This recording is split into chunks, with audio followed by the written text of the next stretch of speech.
Dipikir saya itu bodoh, nyata satu-satu itu mahal, nggak mungkin kan ada kembalian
Dampak melemahnya rupiah, harga sejumlah kebutuhan pokok kini semakin mahal.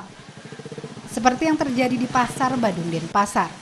Selain cabai dan bawang merah, kenaikan drastis sempat terjadi pada harga merica hingga menembus Rp250.000 per kilogram. Menurut pedagang, kenaikan ini terjadi akibat berkurangnya pasokan dari Pulau Jawa. Namun, meskipun mengalami kenaikan, permintaan dari pembeli masih terbilang stabil. Pedagang dan masyarakat berharap pemerintah dapat segera menstabilkan rupiah sehingga harga sembako dapat kembali normal. Sementara bagi ibu rumah tangga, semakin mahalnya harga sembako membuat mereka harus memutar otak untuk menyediakan menu kebutuhan sehari-hari bagi keluarga. Mengurangi pembelian dengan hanya membeli bahan kebutuhan pokok seperlunya saja atau dengan memanfaatkan lahan kosong di belakang rumah sebagai apotik hidup menjadi cara yang cukup ampuh untuk mengurangi pengeluaran.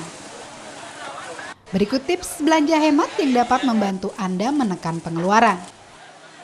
Usahakan buat daftar menu makanan mingguan agar kita tidak membeli bahan makanan yang mubazir. Jangan pergi berbelanja ketika perut lapar, karena kita akan tergoda membeli semua makanan yang terasa menggiurkan. Tempel catatan di kulkas barang apa saja yang sudah habis, agar saat berbelanja kita tidak melihat barang lain. Jika memungkinkan, beli produk promosi agar bulan depan tidak perlu membeli produk itu lagi. Simpan bon belanja agar bisa membandingkan harga bulan ini dan bulan lalu dan tahu saat harga sedang murah. Catat belanjaan Anda selama sebulan agar tahu barang apa yang bikin dompet kita meledak. Ganti daging dengan produk makanan berprotein seperti telur atau tahu tempe yang harganya lebih bersahabat.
Sosialisasi terus dilakukan pihak perusahaan listrik negara atau PLN terkait pembelian pulsa listrik prabayar.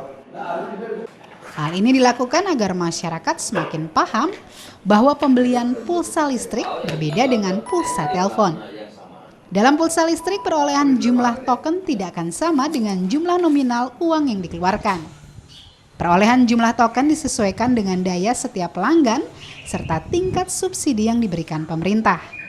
Untuk listrik rumah tangga berdaya 1.300 volt ampere misalnya, hanya akan mendapat pulsa 71 kWh saat membeli pulsa Rp100.000. Hal ini karena adanya potongan administrasi bank dan pajak penerangan jalan yang dibebankan pada pelanggan. Perbedaan inilah yang sempat menimbulkan polemik di masyarakat. Namun secara keseluruhan, penggunaan token listrik sangat dirasakan manfaatnya oleh masyarakat, terutama dalam hal pemakaian listrik yang lebih terkontrol.